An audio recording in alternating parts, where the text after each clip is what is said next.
like this. I don't think I'm being rude, right? They need to know. I stopped playing Monopoly. Why? Because it's a stupid fucking game. I hate that game so much. I'm already broke in real life. I can't be broke just for fun. What's the point? I think that game is so disrespectful. When you're having money problems, that shit is happening in front of everybody. Absolutely no privacy, and then everybody they're like whispering behind your back. You think I can see you just because you're a bank? I can't. And you know, I'm really, really bad with money, but I love everybody. That makes me so popular on game nights, you know, because I offer sexual favors to the other players just to play the game. Yo, you got a home, I don't. So when I don't show up, people are like really, really pissed. They're like sending each other like text messages. They're like, what happened to the French slut who can't count? And I pop up, I'm like, salut, c'est moi!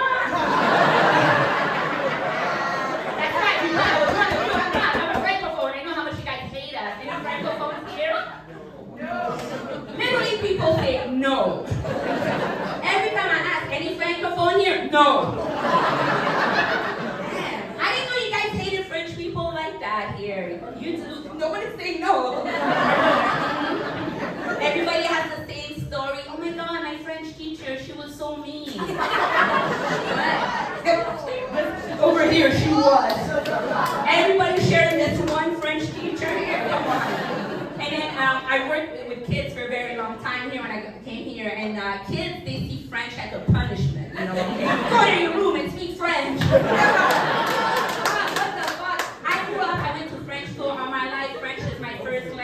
Gang, gang, center cat, nobody's gonna cheer for that, but you don't know. And don't please get on my face with that French immersion shit. That's not it. That's not it. So when I was young, obviously I didn't speak English, I didn't watch any English television. I thought English was a made-up language. Me and my sister, we had a game called Let's Pretend to Speak English. So my sister would start and she'd go, Archer, toaster. And then I would tag her out and I go, Archer, marshmallow. And we would laugh and we were close, nothing has changed. But you have to admit, English is a very confusing language, right? Like, did you know taxidermy is not the dude who does your taxes? What? Change it. Do it. That's so dumb. Recently, I discovered, or I found out the word whom. Dude, what the fuck is that? When did this one show up? I didn't know you guys were whoming each other. I thought it was just who. If I'm having a conversation with anyone and they say whom, I'm gonna assume they're still eating. I'm like, oh, I'll let you finish. So rude. And you know what I really fucking hate with that word? I've asked a bunch of people, hey, when should I use it? You know, when's the right time? Nobody fucking knows. Nobody cares. So I say whenever I feel like it. I'm like, who wants to get high? Who brought the blunt? And as soon as I say that, everybody becomes an English expert. Oh, no, that's not the right time. Fuck you, didn't know. I just asked. Oh, I hate people. I love dogs, though. Any dog owners here? Make some noise. What? What's going on at this time? Get a dog. Change that. Where are the dog owners here? What type of dog do you have? Yorkie Chihuahua and a Perfect. Amazing. So cute, right? The little face like this. Oh! What's your dog's name? Sammy. Oh my god, let's give it up for Sandy. She's so happy right now. Oh, she knows it. She could feel it. That's what it is. I have a dog too. His name is Guinness. He's an asshole. He would never play with Sandy, ever. Not once. But you know, that's dog owners. We're always talking to each other, like we're checking in. I think it's because we see each other every morning, right? We're always like, good morning, good morning. Cat owners, what the fuck are you doing? I never see you guys doing this. You don't even know where your cat is. My friend has a cat. She hasn't seen that girl in 2 weeks. Being the animal over there, I'm like, should I put some posters out or tell someone? I don't know, I'm trying to help. And then my friend said, don't worry about it, the bitch will come back. And they come back pregnant.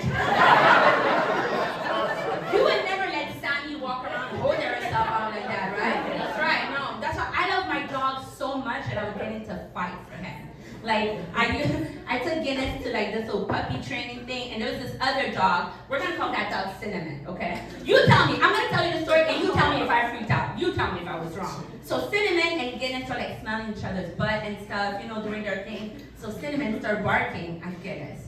Cool, that's what they do. But Cinnamon's dad shows up, and he goes, "Oh, Cinnamon, are you barking at Guinness because you're cuter than him?" I had to fight him. Right? So I moved Cinnamon to the side. I was like, "What the fuck did you say?" Cinnamon, you better come get your dad out. Don't talk about my dog like that. Don't do that. I love dogs so much that before I had a dog, I used to hang out at dog parks by myself. Have you ever done that? She dared me. Good time. Good time. My pockets was like full of poopy bags and treats. So I'm petting all the dogs. It was a good time, but one day I was leaving the park and then this woman is like, excuse me, hi, you forgot your dog. And then I was like, oh fuck. So I turned back around and I'm like, oh, it's okay, I didn't come with a dog. And then the whole vibe of the park changed. I didn't like that at all. Not at all. They all started whispering to each other like, why is she here? I was like, fuck, if I go back, I feel like my pictures are gonna be all over the place. Stay away from her, she's gonna pet your dog. It's so fucked up. You know, as a stand-up comedian, we do shows at a lot of random places. So I did a show at a sex club.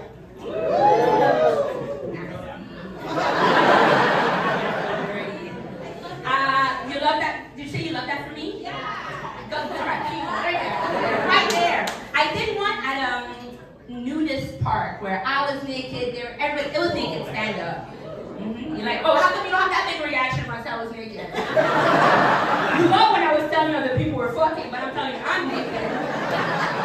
Wow, this is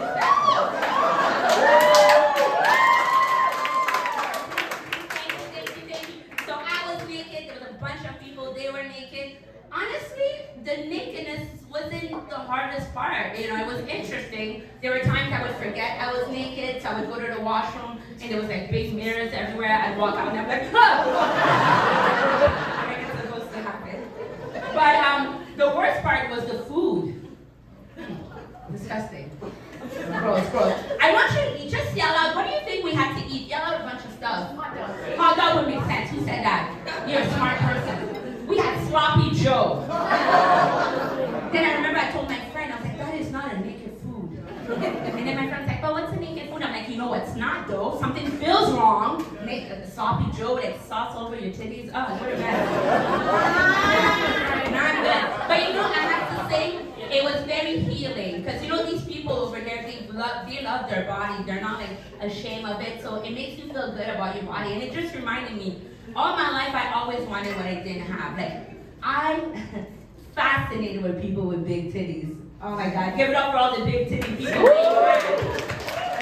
And don't be a hater. Just because you don't have big titties, maybe you work with someone who has big titties or your neighbor. You know.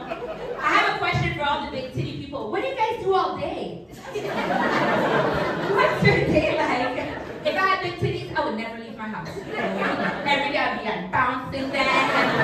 I definitely wouldn't pay any of my bills. Fuck that shit. What? If you have big titties and you're still paying your bills, you're fucking it up in your own community. Stop it. I can imagine my credit card company would call me and be like, Ms. Joseph, it's been 3 months and still no payment. And I would be like, oh, I'm sorry, you didn't get the email? I got titties now. You can keep that shit for the small titty people. That's their problem. The last man I slept with halfway through was like, Daphne, let me tell you, fuck you.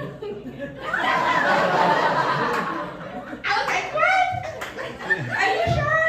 She's like, yeah. I was like, that shit's gonna be embarrassing for both of us. This is gonna be a lose-lose situation.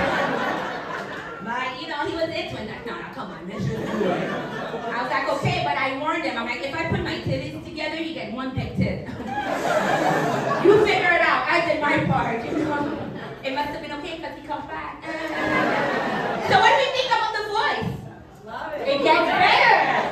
It gets better. Thank you. Even clapping. My agent, the first time she met me, she went, oh, Daphne, your voice is textured. And she went like this. I get voiceover edition for like cartoons and video games because, duh. You don't want to hear anything serious coming from me. Like imagine me doing RBC commercial, like you have to pay your mortgage at the end of the month. Like that's what it's due if you want a home. People are gonna be like, she doesn't have a mortgage. Not even a monopoly. I'm gonna leave with something controversial. You guys like that? Yeah, you do. You're so nasty. So I'm not offended by unsolicited dick pic. I think that shit is hilarious. My friends, they get dick pic, they go, ew. And I'm like, let me see. But there is one rule. So if you're planning on sending me a dick pic, you should write this down. I can't believe I have to say that, but there's a serious rule about dick pic. You know your dick is supposed to be hard, right? That shit is so disrespectful. So it's rude, it's not